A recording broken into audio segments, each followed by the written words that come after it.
Assalamualaikum warahmatullahi wabarakatuh.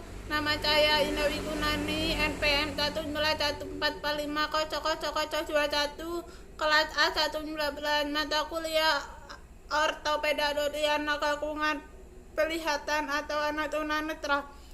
Prodi Pendidikan Luar Biasa Universitas PGRI Yogyakarta. Yang pertama itu ada dua perspektif tunanetra menurut, yaitu definisi secara legal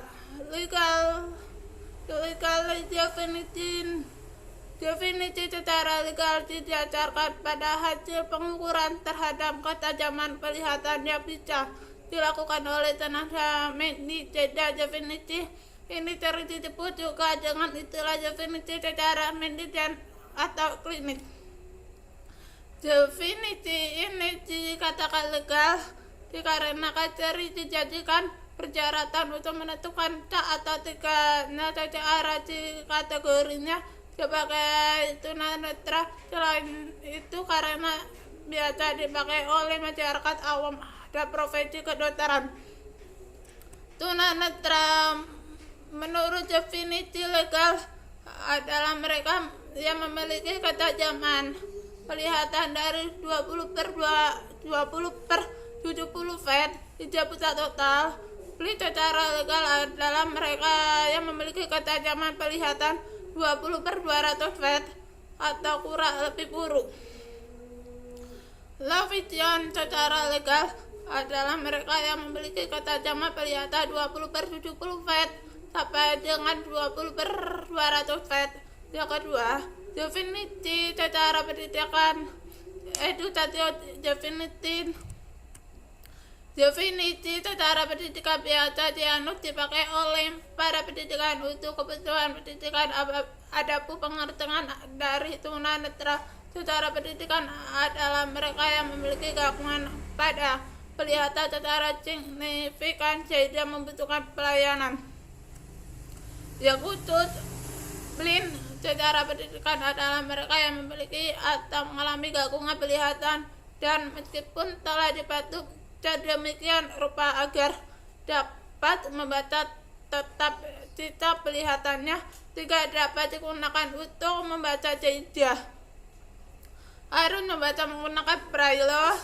Kemudian low vision secara pendidikan adalah mereka yang memiliki atau mengalami gangguan penglihatan dan sisa penglihatannya masih dapat digunakan untuk membaca dengan membesarkan huruf atau menggunakan alat bantu.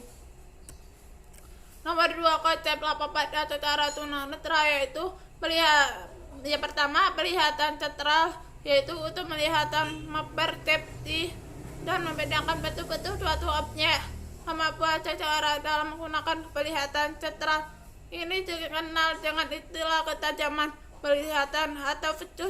Yang kedua, akomodasi itu yaitu untuk menyesuaikan fokus ketika mata penglihatan suatu objek pada jarak tertentu atau jarak atau dekat.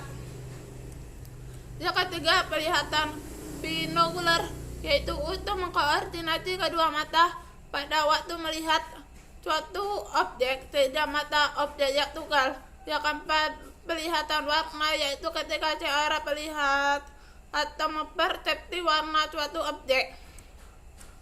Yang kelima, penglihatan periferal yaitu untuk melihat objek yang ada sekitar latar pandangan. Kemampuan penglihatan periferal ini dinyatakan dalam bentuk sudut atau derajat. Ilustrasi menurut seorang anak bernama aku tidak umur 10 tahun karena mengalami gangguan penglihatan tidak kecil karena kecelakaan. Sebab itu karena aku sedang masuk rumah sakit, sebab itu anak tidak bisa melihat karena kebutaan sedang kecelakaan tersebut.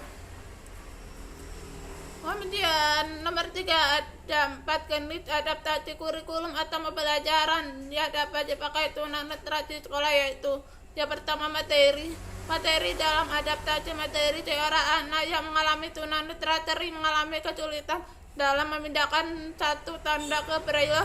Salah satunya tanda kali, karena banyak tanda dalam buku atau teks yang sulit diadaptasi.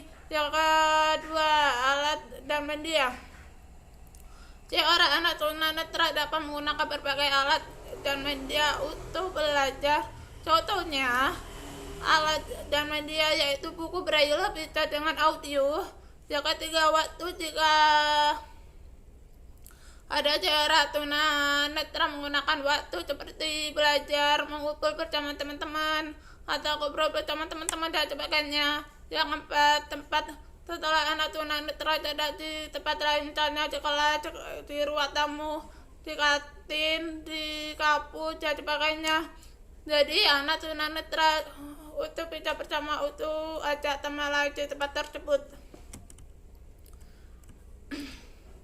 Kemudian nomor 4, prinsip perkembangan bagi anak tunanetra. Yang pertama itu melakukan duplikasi, artinya mengambil keseluruhan materi dan strategi pembelajaran pada anak awal ke dalam pembelajaran pada anak tunanetra tanpa melakukan perubahan, penambahan, dan pengurangan apapun.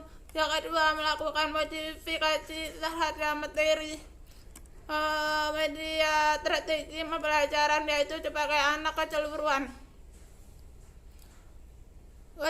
materi, media, prosedur, dan strategi pembelajaran yang dipergunakan pada pembelajaran anak awal dimodifikasi sedemikian rupa jadi dapat materi, media, dan strategi pembelajarannya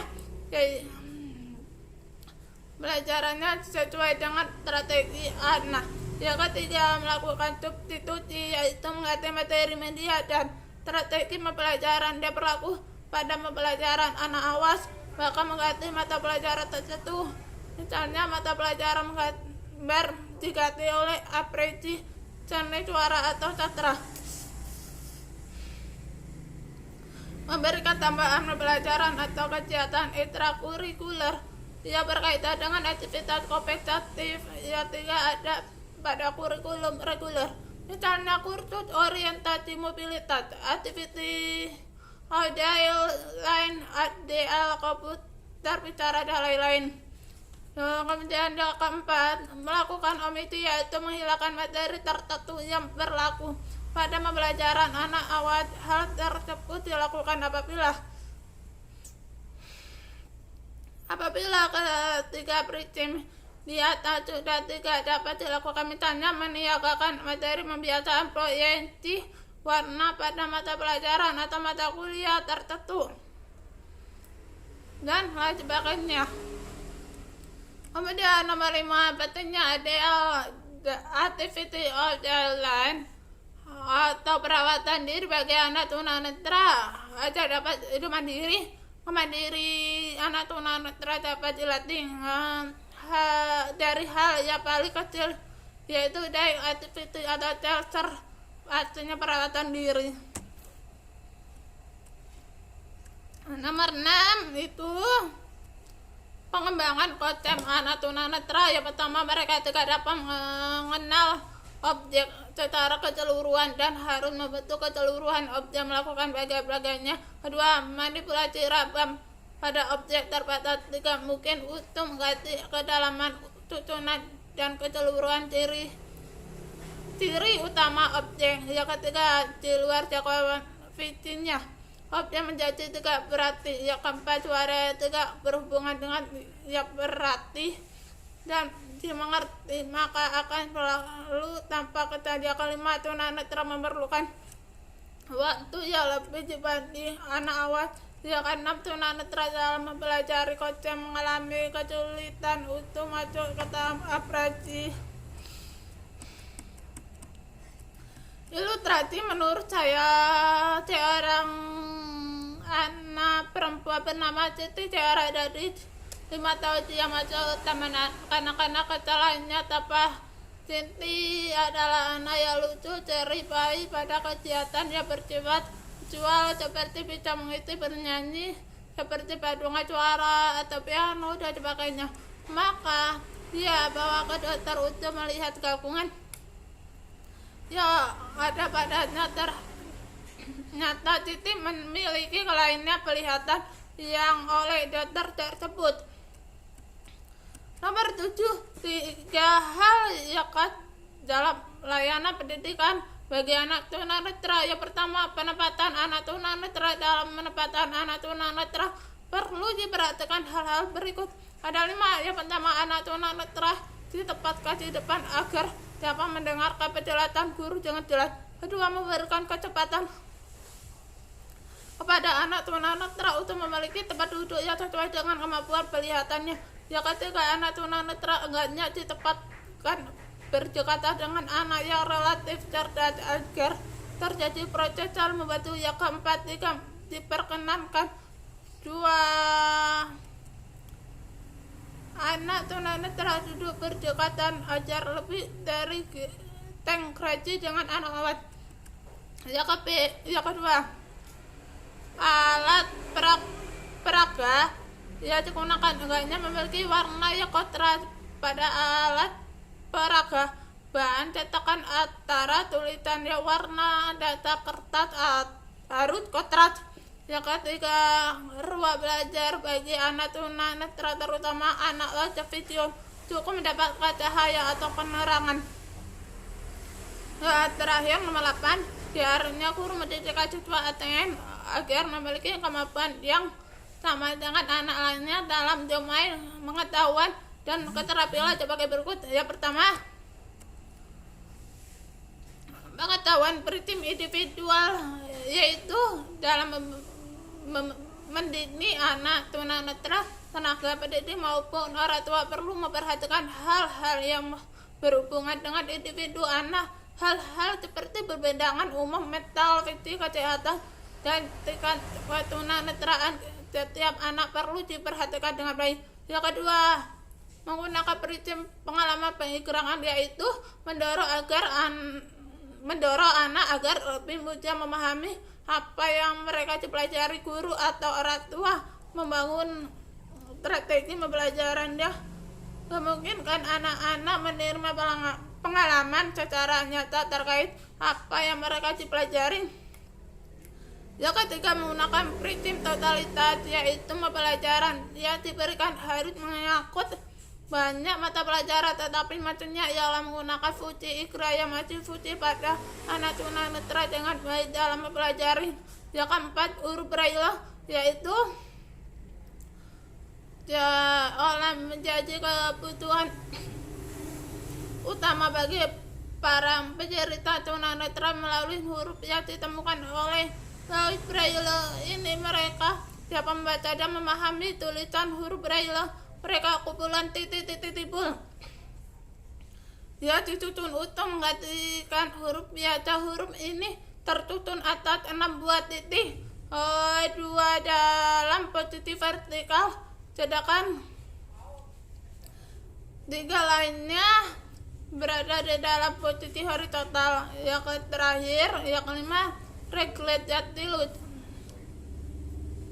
yaitu reglet merupakan alat untuk menulis braille khusus yang dapat digunakan oleh anak-anak tunanetra. Alat tulis khusus ini digunakan untuk membuat tulisan dalam kutub braille. Reglet sendiri biasanya dilengkapi dengan stylus atau pen. Reglet memiliki bentuk seperti menggaris dengan 2 plat terhubung oleh etal. Plat bawah memiliki lumba-lumba tak tebus seperti cetakan. Titik cetakan plat atas berbentuk lumba-lumba tebus seperti pengarah. Cetakan stylus atau pen berbentuk seperti paku kecil.